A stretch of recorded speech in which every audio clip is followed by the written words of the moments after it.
Thank you, Presiding Officer. On the cusp of Christmas 2022, Parliament sat into the early hours of the morning as MSPs debated the SNP's Gender Recognition Reform Bill.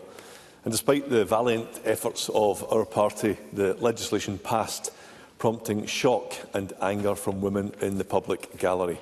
And no wonder. Yes, I will. Later. Does the member recognise, of course, that it was Conservative Prime Minister Theresa May that sought to reform the Gender Recognition Act initially because she wanted trans people to have an easier life, not to have to suffer through medical interventions, and to make sure they didn't suffer from discrimination? Russell Findlay. Bold attempt, but this legislation was a completely different thing. This was about the removal of women's rights. And no wonder women were so angry that evening. I remember it well. Parliament had passed a law that would allow anyone from the tender age of 16 to legally change their sex based on nothing more than self-declaration. In the eyes of the state, any man could be a woman, regardless of the inevitable impact on women's rights. And not only that, but Parliament also rejected my common-sense amendments to prevent sex offenders from exploiting gender self-ID as they inevitably would. Then, not long after the law passed, a man called Adam Graham was convicted of rape. He said that he identified as female and wanted to be known as Isla Bryson. He was initially sent into a women's prison before a public backlash forced his removal. And this episode ignited the public awareness in Scotland and beyond. And when Nicola Sturgeon was unable to answer if Bryson was a man or a woman, the game was up. She could not concede that Bryson was a man, even though everyone else could see it as plain as day, but nor could she say that Bryson was a woman, despite his self-declaration. The SNP's belief in the purity of self-ID without condition collapsed under Nicola Sturgeon's inability to answer this question. It has since been reported that SNP MSPs were assured during those long and late sittings that this was all a storm in a teacup, that once the law passed, all the fuss would die down by the new year. Well, how very wrong that was. We are still talking about it because we need to be talking about it, and that's why my party has decided to hold today's vital debate. The SNP have said that a rapist in a women's prison was actually nothing to do with their law. And in fact, they're right about that. But that doesn't make it any better, because the Prison Service's decision to put a rapist in a women's prison was due to the SNP pushing gender ideology long before the bill passed. Trans lobbyists funded by the SNP government saw voiceless and vulnerable women in prison as an easy first target. They succeeded in getting the Prison Service to adopt self-ID in 2014, 8 years before the Gender Reform Bill. I'm sorry, I'm going to make some headway. I'll come back to you on that. This insidious campaign has been waged for more than a decade, and the same lobbyists also targeted the police, the judiciary, the NHS and many other branches of state. The truth is that at the time of the law passing in 2022, self-ID had already become entrenched in many of Scotland's public bodies and state-funded agencies: prisons, schools, universities, hospitals, the police, sporting groups.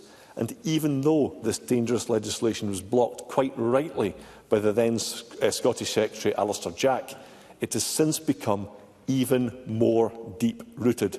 Mass adoption of self-ID is why we are witnessing an extraordinary employment tribunal in Fife, which will conclude in due course. A female nurse who spent decades treating NHS patients was told that a male-bodied colleague was allowed into the female-only changing room. And when she raised concerns with her bosses, she was subject to disciplinary action. Little wonder the NHS's taxpayer-funded lawyers wanted this case played out behind closed doors. The fear is that lawyers are now queuing up for even more public money in similar anticipated cases, money that should be spent on frontline services.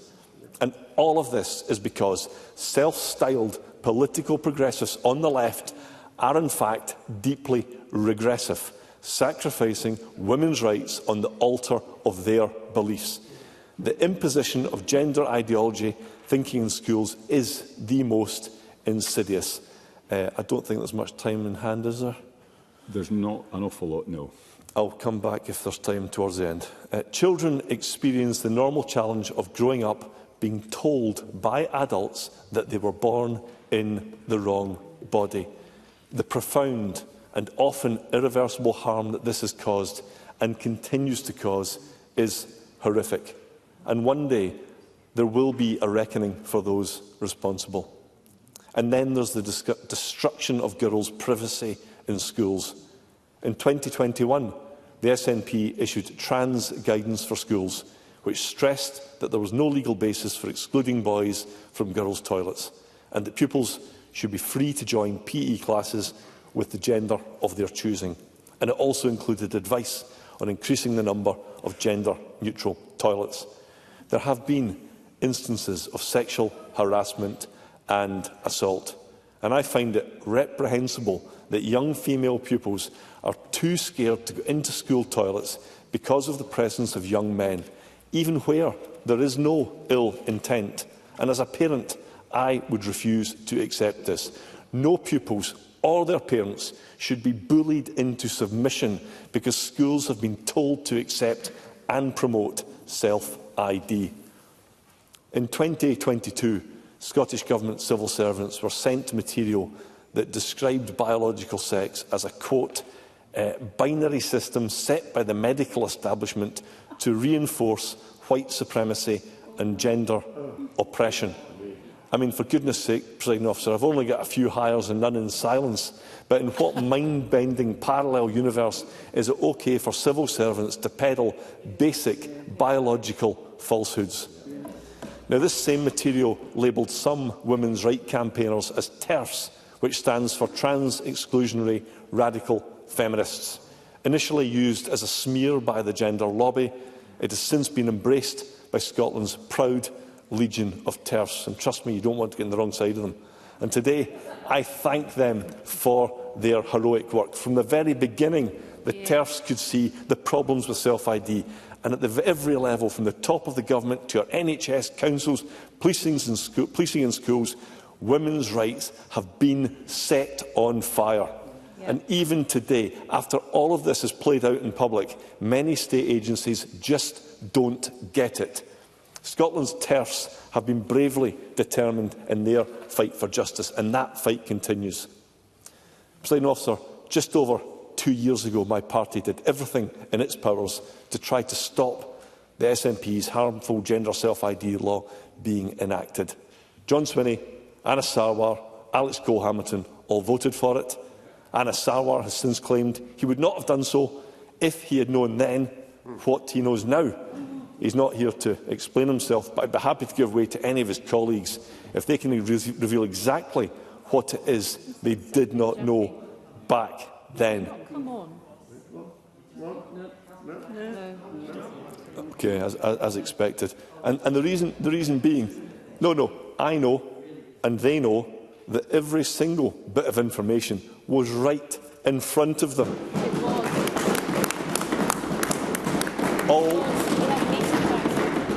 All the warnings were writ large and all the warnings were ignored.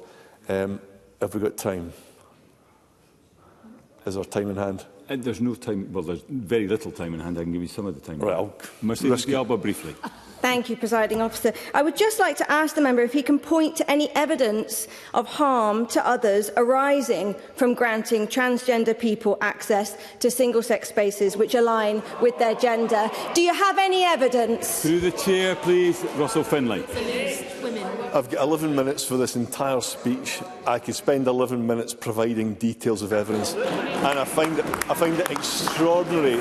I'd find it extraordinary that the member would be so oblivious to the reality of the harms that are being caused every single day. Absolutely unbelievable.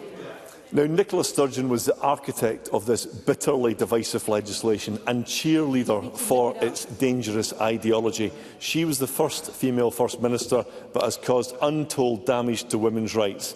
And today she's announced that she will not seek re-election to Holyrood.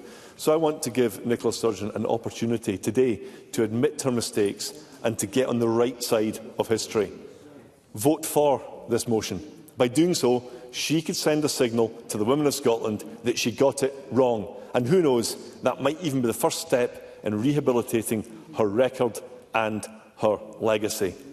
I turn to her successor. John Swinney said that he has no regrets about backing self-ID, and there are concerns that he will resurrect it if he thinks he can get away with it. But he should not do so.